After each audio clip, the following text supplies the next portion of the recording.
Édouard VIII et Wallis Simpson. Une histoire d'amour scandaleuse au royaume d'Angleterre, telle est l'empreinte laissée par le couple sulfureux. Édouard VIII et la belle Wallis Simpson.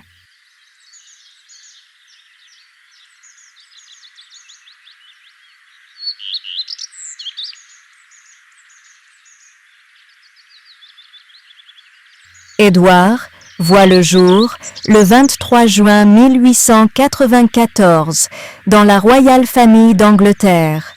Destiné à un avenir grandiose, il est le fils aîné du futur roi George V et de la reine Mary.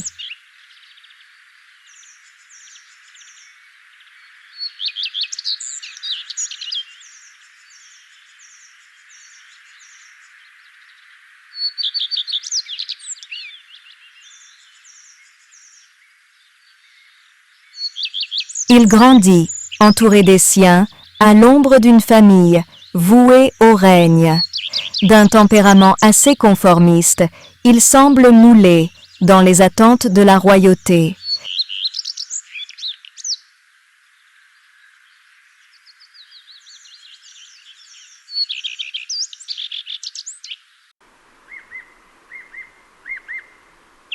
Très jeune, il suit une formation d'officier sur l'île de Wight. Son père devient le roi, George V, alors qu'il n'a que 14 ans.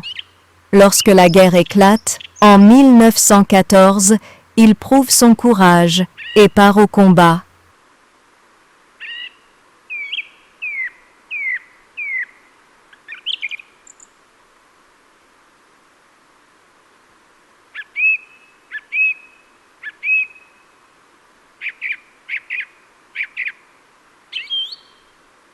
Il en revient avec une profonde aversion de la guerre.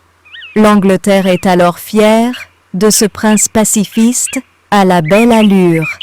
Prince charmant, peu discret de quelques femmes mariées.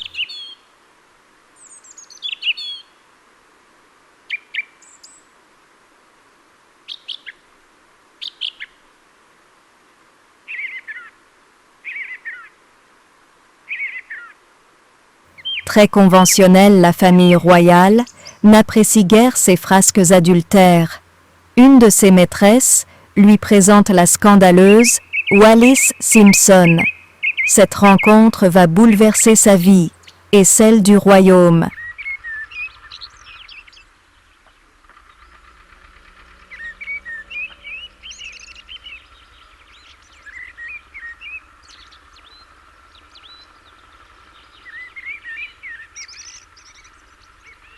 Wallis Simpson naît en 1895 aux États-Unis.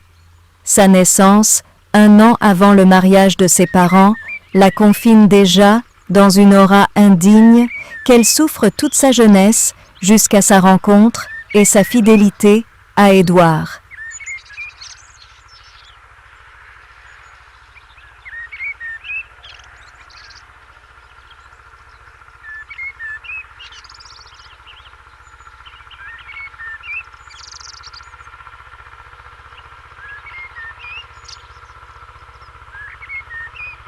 Élevée modestement par sa mère et sa tante dans la bourgeoisie de Baltimore, elle se marie la première fois avec un as de l'aviation, Earl Spencer, alcoolique et brutal agent espion des États-Unis.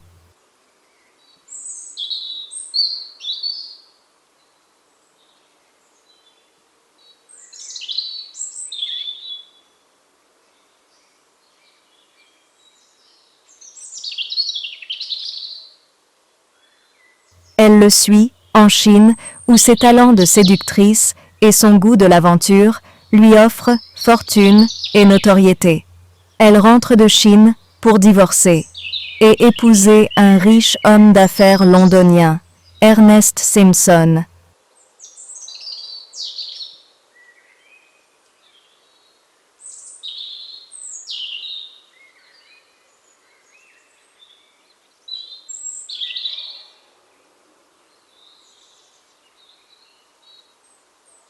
Reçue et courtisée par la High Society anglaise, elle croise le prince de Galles pour la première fois en 1933. Édouard VIII a le coup de foudre pour cette Américaine insolente qui défie les usages.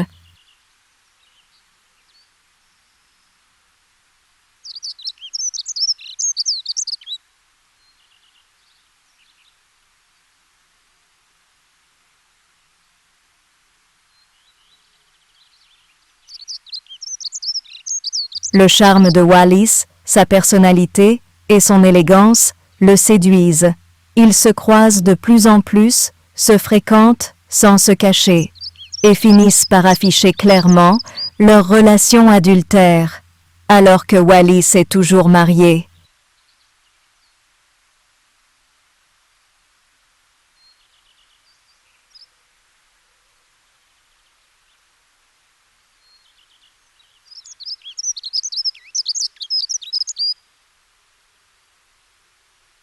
Rien ne les arrête. Les us et coutumes conformistes de la couronne d'Angleterre sont bafoués. Le scandale éclate durant l'été 1936.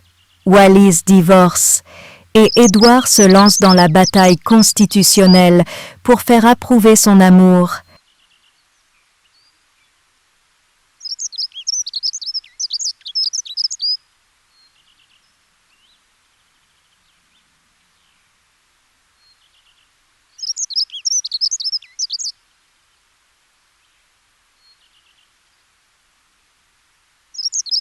À la mort de son père, en 1936, il monte sur le trône et devient le très populaire Édouard VIII. Mais la sulfureuse Wallis ne correspond nullement à l'image d'une reine d'Angleterre.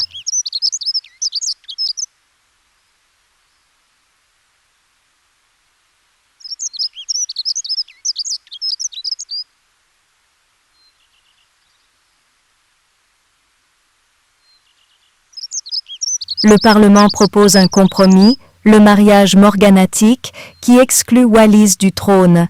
Édouard s'obstine, elle sera reine ou il ne sera plus roi.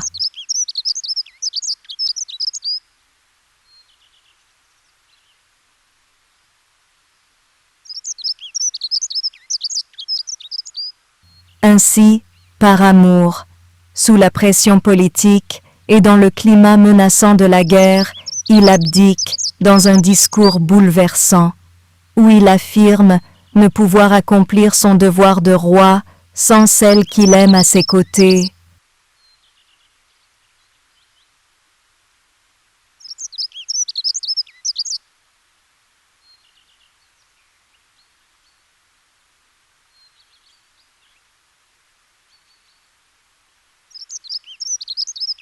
Ni le peuple ni la famille royale ne lui pardonnent vraiment cette trahison. Le couple quitte l'Angleterre pour l'Autriche, puis la France, où ils se marient en 1937 et vivent la plupart du temps.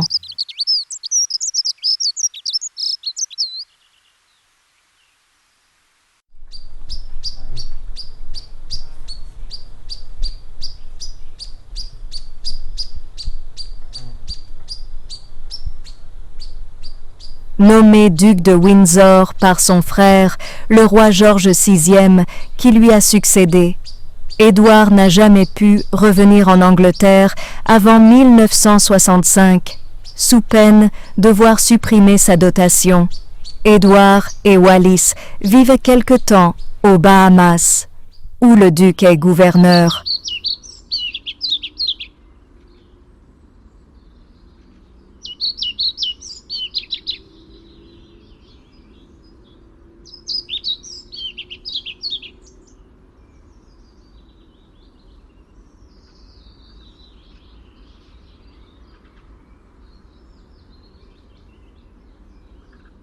Le 28 mai 1972, Édouard meurt à Paris et il est cependant enterré avec les honneurs dus à son rang au château de Windsor. La duchesse Wallis, lui, survit 14 ans. Elle est enterrée auprès de son époux.